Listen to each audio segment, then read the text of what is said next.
Hi friends, welcome to Aadhish Samayal. இன்னைக்கு நம்ம பார்க்க போறது ரொம்பவே சூப்பரான டேஸ்டான உடைச்சு ஊத்தி முட்டை குழம்பு தாங்க பார்க்க போறோம். ஆல்ரெடி நம்ம எக் கிரேவி நிறைய வெரைட்டிஸ் போட்டுருக்கோம். இது வந்து ரொம்பவே ஈஸியா டேஸ்டா இருக்கும். சப்பாத்தி, ரைஸ், ரோட்டி, தோசை எல்லாத்துக்குமே சூப்பரா இருக்குங்க. இப்போ எப்படி செய்யறதுன்னு பார்க்கலாம். எக் கிரேவி செய்யறதுக்கு இங்க ஒரு கடாயில ஒரு 3 ல இருந்து 4 டேபிள் ஸ்பூன் கிட்ட எண்ணெய் சேர்த்துக்கலாங்க. எண்ணெய் சூடானதும் 3 ல இருந்து 4 கிராம்பு, ஒரு சின்ன துண்டு பட்டை, இதோட ஒரு 2 ஏலக்காய், ஒரு ஸ்டார் அனீஸ் அதாவது நட்சத்திர சோம்பு, அரை ஸ்பூன் அளவு பெருஞ்சீரகம், இது எல்லாத்தையும் சேர்த்துக்காங்க. இது எல்லாம் நல்லா வறுபட்டதும் இதோட இங்கே ஒரு 3 பெரிய வெங்காயத்தை நல்லா பொடியாக கட் பண்ணி எடுத்து வச்சுருக்கேன். இதை சேர்த்துக்கலாம். இதோட கொஞ்சம் கருவேப்பிலை சேர்த்துக்கோங்க. வெங்காயத்தை வந்து நல்லா வதக்கிக்கலாம். ரொம்ப வதங்க தேவையில்ல, கண்ணாடி பதத்துக்கு வதங்கினா போதும். ஒரு நிமிஷத்துக்கு இப்போ இதை நல்லா வதக்கி எடுத்துக்கலாம். நம்ம வெங்காயம் வந்து நல்லா பொடியாக கட் பண்ணுங்கள். அப்போ தான் நமக்கு வந்து சூப்பராக இருக்கும். கிரேவி வந்து நல்லா திக்கான கன்சிஸ்டன்சியில் இருக்கணும். வெங்காயம் வந்து நல்லா பொடியாக கட் பண்ணி வதக்கிக்கோங்க. வெங்காயம் இப்போ நல்லா வதங்கிடுச்சு. இதோட 1 ல இருந்து 1.5 ஸ்பூன் அளவு இஞ்சி பூண்டு பேஸ்ட்டு சேர்த்துக்கலாம். இஞ்சி பூண்டு பேஸ்ட் பச்சை வாசனை போய் வெங்காயம் எல்லாம் நல்லா வதங்கி வர்ற வரையும் வதக்கி எடுத்துக்கலாம். இப்போ இங்கே எல்லாமே நல்லா வதங்கிடுச்சு. இஞ்சி பூண்டு பச்சை வாசனை போய் வெங்காயம் நல்லா வதங்கி வந்துடுச்சு. இந்த ஸ்டேஜில் நம்ம தக்காளி சேர்த்துக்கலாம். நான் தக்காளி இன்றைக்கி வந்து பியூரேவாக சேர்க்க போகிறேன். ஒரு 2 பெரிய சைஸ் தக்காளியை நல்லா மிக்சியில் போட்டு தண்ணி எதுவும் சேர்க்காத அரைச்சி எடுத்துருக்கேன். இதை வந்து நீங்கள் கட் பண்ணி கூட சேர்க்கலாம். கட் பண்ணி சேர்க்குறீங்கன்னா நல்ல பொடியாக கட் பண்ணுங்கள். அப்போ தான் கிரேவி வந்து நமக்கு நல்லா திக்காக இருக்கும். இப்போ இதையும் சேர்த்து விட்டு தக்காளி பச்சை வாசனை போகிற வரையும் நல்லா வதக்கிக்கலாம். பச்சை வாசனை போய் எண்ணெய் பிரிஞ்சு வரணும். கிரேவி வந்து திக்காகி வரணும். அந்த கன்சிஸ்டன்சி வர்ற வரையும் நம்ம ஒரு 3 ல இருந்து 4 நிமிஷம் வதக்கி எடுத்துக்கலாம். இப்போ பாருங்கள், கிரேவி வந்து நல்லா வதங்கி வந்துருச்சு. இதோட மசாலா சேர்த்துக்கலாம். காரத்துக்கு தேவையான அளவு மிளகாய்த்தூள், நான் 1.5 ஸ்பூன் அளவு மிளகாய்த்தூள் சேர்த்துக்கிறேன். 1/4 டீஸ்பூன் அளவு மஞ்சள் தூள், 1 ஸ்பூன் அளவு தனியாத்தூள், கொத்தமல்லி தூள், 1 ஸ்பூன் கரம் மசாலா, இதுக்கு தேவையான அளவு உப்பு, எல்லாத்தையும் சேர்த்து விட்டு நல்லா மிக்ஸ் பண்ணி விடுங்க.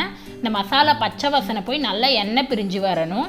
எப்போவுமே நம்ம எந்த கிரேவியாக இருக்கட்டும் செய்யும்போது மசாலா பச்சை வாசனை போனால் தான் நமக்கு வந்து டேஸ்ட் வந்து ரொம்பவே நல்லாயிருக்கும். இப்போ இது நல்லா வதக்கி எடுத்துக்கலாம். இங்கே மசாலா பச்சை வாசனை போய் நல்லா எண்ணெய் பிரிஞ்சு வர ஆரம்பிச்சிருச்சு. பாருங்கள், நமக்கு கிரேவி சூப்பராக இருக்குது. இப்போ இதில் நமக்கு தேவையான அளவு தண்ணி சேர்த்துக்கலாம். நான் ஒரு 1/2 லிட்டர் அளவு தண்ணி சேர்த்துக்கிறேன். இது வந்து 2 ல இருந்து 3 பேர் அளவு சாப்பிட்ற அளவுக்கு கிரேவி கரெக்டாக இருக்கும். நான் இன்றைக்கி 4 முட்டை சேர்க்க போகிறேன். உங்களுக்கு கிரேவி வந்து ரொம்ப தண்ணியாக வைக்காதீங்க, நமக்கு நல்லா இருக்காது. கொஞ்சம் திக்காக இருக்கணும். இந்த கன்சிஸ்டன்சியில் இருந்தால் தான் இது கொதித்து வரும்போது நமக்கு கரெக்டான கன்சிஸ்டன்சியில் இருக்கும். தண்ணி ஆயிடுச்சுன்னா டேஸ்ட் வந்து ரொம்பவே நல்லாவே இருக்காது. இப்போ இது வந்து நல்லா ஒரு கொதி வரட்டும். இப்போ இங்கே வந்து தண்ணி வந்து நல்லா ஒரு கொதி வர ஆரம்பிச்சிருச்சு. இந்த ஸ்டேஜில் நம்ம முட்டை சேர்த்துக்கலாம். நான் இன்றைக்கி 4 முட்டை சேர்த்துக்கிறேன். முட்டையை அப்படியே உடச்சி சேர்த்து விடுங்க. முட்டையை சேர்த்து விட்டுட்டு நம்ம மிக்ஸ் பண்ணக்கூடாது. மிக்ஸ் பண்ணனா முட்டை வந்து வேகிறதுக்குள்ளே மிக்ஸ் பண்ணனா கிரேவியோட ஒன்றா சேர்ந்துடும். இதை வந்து ஒரு மூடி போட்டு மூடிட்டு அடுப்பை மீடியம் ஃப்ளேமில் வச்சுட்டு ஒரு 7 ல இருந்து 8 நிமிஷம் அப்படியே விட்டுருங்க. இது நல்லா வெந்து வரட்டும். நம்ம அதுக்கப்புறம் பெரட்டி போட்டுக்கலாம். பெரட்டி போட்டு குக் பண்ணி எடுத்துக்கலாம். இப்போ இங்கே ஒரு 8 நிமிஷம் ஆகிடுச்சு. நம்ம ஓப்பன் பண்ணிக்கலாம். பாருங்கள், முட்டை நல்லா வெந்து வந்திருக்கு. கிரேவியும் திக்காகிருக்கு. பார்க்கும்போதே உங்களுக்கு தெரியும் நல்லா எண்ணெய் பிரிஞ்சு வந்திருக்கு. இப்போ இதை நீங்கள் வந்து பெரட்டி போடாமல் கூட வச்சுக்கலாம். பெரட்டி போட்டு குக் பண்ணும்போது மசாலா வந்து இன்னும் நல்லா இறங்கும். ஒரு கரண்டி வச்சு பொறுமையாக அந்த முட்டையை மட்டும் பெரட்டி போட்டுக்கலாம். பாருங்கள், முட்டை வந்து நல்லாவே வந்துடுச்சு. இதை நம்ம அப்போவே மிக்ஸ் பண்ணனா குழம்போடு சேர்ந்து எல்லாமே ஒன்றா சேர்கிறோம். முட்டை வந்து நமக்கு தனியாகவே இருக்காது. அது வந்து டேஸ்ட் நல்லா இருக்காது. ஸோ முட்டை வெந்ததுக்கு அப்புறம் பெரட்டி போடுங்க. அது வரை கரண்டி எதுவுமே வைக்காதீங்க. இப்போ இதை நல்லா பெரட்டி போட்டுடலாம். இதை வந்து ஒரு மூடி போட்டு மூடிட்டு நல்லா ஒரு 3 நிமிஷம் மீடியம் ஃப்ளேம்லேயே வேக வச்சு எடுத்துக்கலாம்.